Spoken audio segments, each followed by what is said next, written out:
Bismillahirrahmanirrahim. Assalamualaikum warahmatullahi wabarakatuh dan salam sejahtera.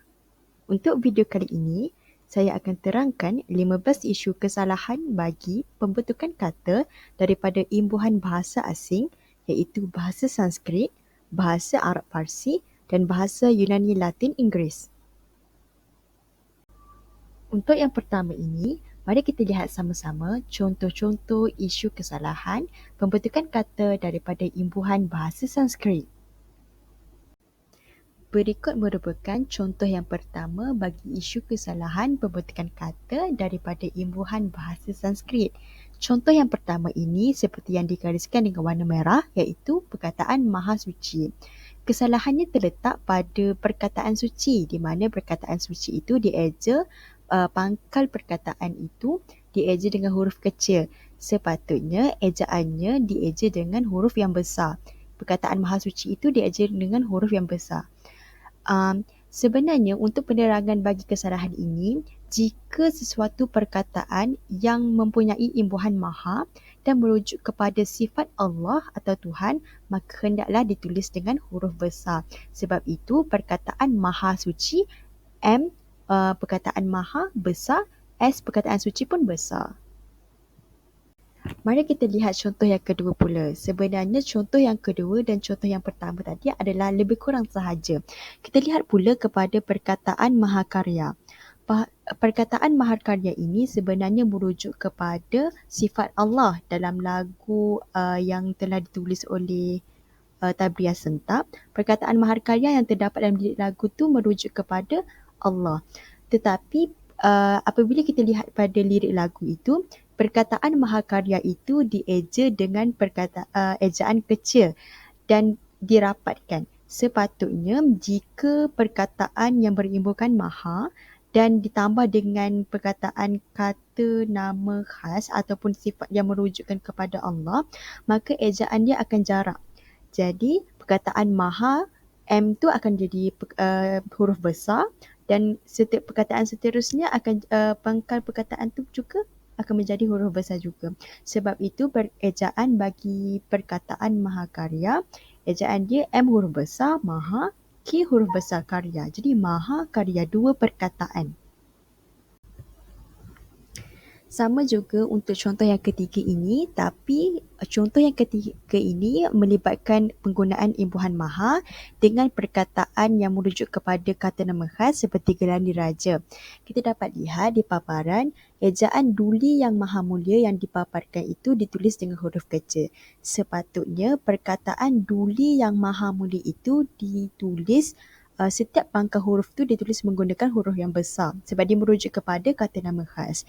Jadi kalau kita mengeja perkataan tersebut, duli yang maha mulia itu dalam ejaan yang kecil, maka dia akan menjadi satu kesalahan lah. Sebab itu kita kena eja duli yang maha mulia itu pada setiap pangkal huruf bagi perkataan itu dengan huruf yang besar. Baiklah, sekarang kita lihat pula contoh imbuhan yang lain bagi imbuhan asing bahasa Sanskrit. Kita lihat pula bagi perkataan yang digariskan tu pasca siswaza. Untuk perkataan pasca siswaza ini, contoh yang pertama tu pasca sempang siswaza. Manakala yang contoh yang kedua itu pasca dijarakkan siswaza. Sebenarnya kedua-dua ejaan perkataan tersebut adalah tidak tepat. Sepatutnya perkataan pasca siswaza itu dieja dengan rapat tanpa sempang, tanpa tanda sempang. Sebab apa? Apabila sesuatu kata nama am itu ditambahkan dengan imbuhan pasca, kita tidak boleh eja secara jarak. Sebaliknya kita kena eja secara rapat dan kita tak boleh tambah tanda sempang. Sebab itu ejaan yang betul ialah pasca siswaza yang dieja rapat tanpa tanda sempang.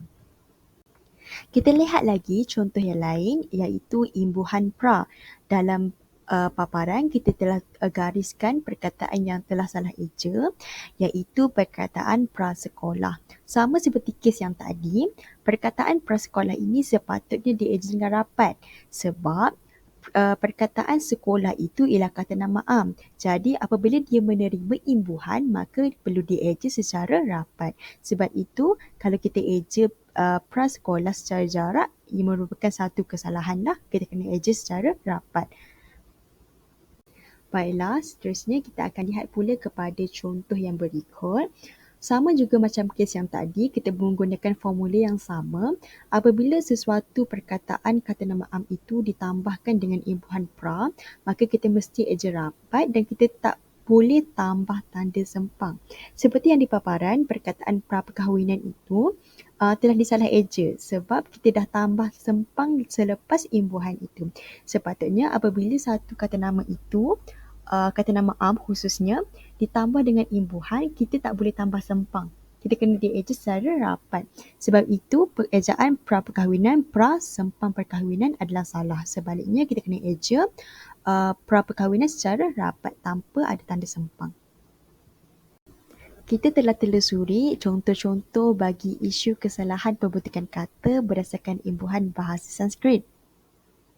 Seterusnya, kita akan lihat pula contoh-contoh bagi isu kesalahan pembutikan kata berdasarkan imbuhan bahasa Arab dan Parsi.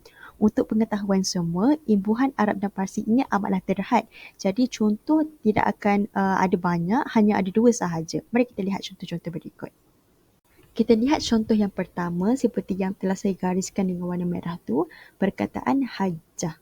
Sebenarnya perkataan hajah ini telah disalah eja. Sepatutnya perkataan hajah ni dieja dengan satu huruf J sahaja iaitu H-A-J-A-H, hajah, bukan hajah.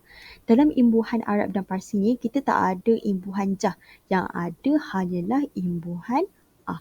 Jadi perkataan asalnya, perkataan dasarnya ialah haj. Boleh tengok dalam nama sesuatu PRPM. Hajj ni ialah ibadah, satu ibadah lah, ibadah haji. Dan ditambah dengan imbuhan maka terbentuklah perkataan hajjah. Jadi perkataan ejaan hajjah itu tiada dalam PRPM. Yang ada hanyalah hajjah. Jadi boleh semak selepas lihat video ini. Baiklah, seterusnya kita lihat pula kepada contoh yang kedua dan yang terakhir bagi imbuhan Arab dan Parsi ini, iaitu perkataan batiniyah. Perkataan batiniyah ini telah disalah eja sebenarnya. Perkataan ini sepatutnya dieja dengan satu huruf N sahaja, iaitu B-A-T-I-N-I, minta maaf, B-A-T-I-N-I-A-H, batiniyah, bukan batin niyah. Dalam imbuhan Arab dan Parsi ini, kita tak ada imbuhan niyah. Kita hanya ada imbuhan iyah. Jadi, perkataan kata dasarnya ialah perkataan kata dasar batiniyah ialah batin ditambah dengan imbuhan iyah, maka terbentuklah perkataan batiniyah. Jadi, jika kita eja perkataan batiniyah ini dengan ada 2 huruf N, maka ejaan itu tidak tepatlah. Ejaan sepatutnya adalah batiniyah 1 N sahaja. Baiklah, kita lihat pula kepada isu-isu kesalahan pembutikan kata yang terakhir, iaitu pembutikan kata daripada imbuhan bahasa Yunani, Latin dan Inggeris. Mari kita lihat sama-sama contoh pertama bagi imbuhan Yunani, Latin dan Inggeris. Perkataan pertama yang telah saya gariskan iaitu perkataan anti-stigma. Jika kita lihat pada paparan, perkataan anti-stigma itu telah dieja dengan jarak. Sepatutnya perkataan ini dieja dengan jarak dekat. Kenapa? Kerana perkataan stigma itu merupakan kata nama am. Formulanya sama macam sebelum-sebelum ini. Apabila sesuatu kata nama am itu ditambah dengan imbuhan anti, maka kita perlu eja secara rapat. Sebab itu, bila kita eja secara jarak, maka terdapat kesalahan di situlah. Sepatutnya kita eja secara rapat. Anti stigma, bukan 2 perkataan tapi 1 perkataan sahaja. Baiklah, kita lihat pula contoh yang kedua, iaitu perkataan antisemitisme. Perkataan antisemitisme ini telah dieja dengan tanda sempang. Anti sempang semitisme. Sebenarnya perkataan ini sama je formula seperti sebelum-sebelumnya. Perkataan semitisme ini merupakan kata nama am. Jadi kita tidak boleh eja dengan tanda sempang. Sebab itu ejaan yang sepatutnya bagi perkataan ini ialah dirapatkan. Kita tak boleh eja jarak dan kita tak boleh eja dengan tanda sempang.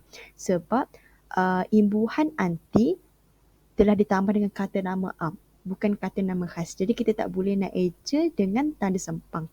Sebab itu ejaan yang betul bagi antisemitisme ini iaitu ejaan tanpa sempang. Dirapatkanlah antisemitisme, bukan anti sempang semitisme. Okey? Baiklah, sebentar tadi kita dah lihat contoh-contoh bagi perkataan yang telah ditambahkan dengan imbuhan anti tetapi kita eja secara rapat dengan kata nama am lah. Tetapi bagaimana pula perkataan kata nama khas yang ditambah dengan imbuhan anti? Mari kita lihat sama-sama, iaitu saya bagi contoh perkataan anti Israel. Kita tahu yang Israel itu merupakan kata nama khas. Sebab itu ejaan yang sepatutnya ialah anti sempang Israel itu huruf besar. Pangkal huruf perkataan Israel itu mesti dieja dengan huruf besar. Sebab apa? Sebab Israel itu adalah kata nama khas. Sebab itu setiap kata nama khas yang kita tambah imbuhan anti mesti kita eja dengan kita tambahkan tanda sempang selepas imbuhan dan perkataan yang selepasnya itu pangkal hurufnya kita kena tulis dengan huruf yang besar. Sebab itu ejaan yang sebetulnya ialah anti Israel, anti sempang Israel itu besar. Itu adalah ejaan yang betul bagi perkataan anti Israel. Baiklah, kita dah lihat sebentar tadi contoh-contoh perkataan bagi imbuhan anti. Mari kita lihat pula perkataan yang ada penambahan imbuhan pro. Sama juga formulanya macam sebelum-sebelumnya. Saya bagi contoh bagi imbuhan pro ini ialah pro komunis. Kita tahu perkataan komunis itu ialah satu kata nama am. Jadi apabila kita eja pro sempang komunis ialah satu kita kategorikannya sebagai satu kesalahan ejaan lah. Sebab sepatutnya perkataan pro-komunis ini dieja secara rapat tanpa tanda sempang. Baiklah, kita lihat pula contoh yang seterusnya iaitu contoh pro-Palestin. Kes untuk perkataan ini sama sahaja formulanya dengan perkataan anti-Israel. Apabila sesuatu imbuhan itu kita tambah dengan kata nama khas, kita gabung dengan kata nama khas, maka kita mesti eja dengan tanda sempang dan kita pastikan kata nama khas tu mesti huruf besar di pangkal hurufnya. Sebab itu ejaan pro-Palestin yang tanda sempang ialah salah ejaannya. Ejaan yang betulnya ialah pro sempang tanda sempang dan P tu untuk Palestin tu pangkal huruf tu mesti besar, ditulis dengan huruf besar. Ejaan yang betul PRO sempang P huruf besar Palestin. Kita lihat pula contoh bagi imbuhan sub. Untuk imbuhan sub ini sama juga formulanya. Apabila sesuatu kata nama am itu kita tambah imbuhan, kita mesti eja secara rapat tanpa tanda sempang.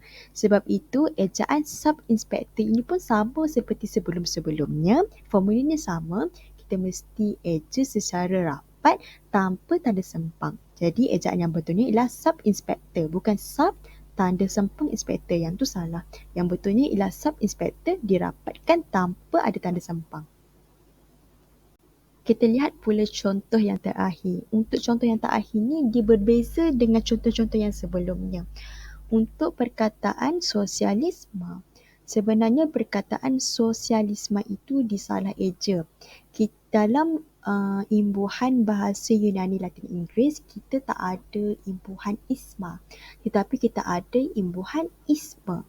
Jadi sepatutnya ejaan perkataan tersebut adalah sosialisme, isma, bukan isma.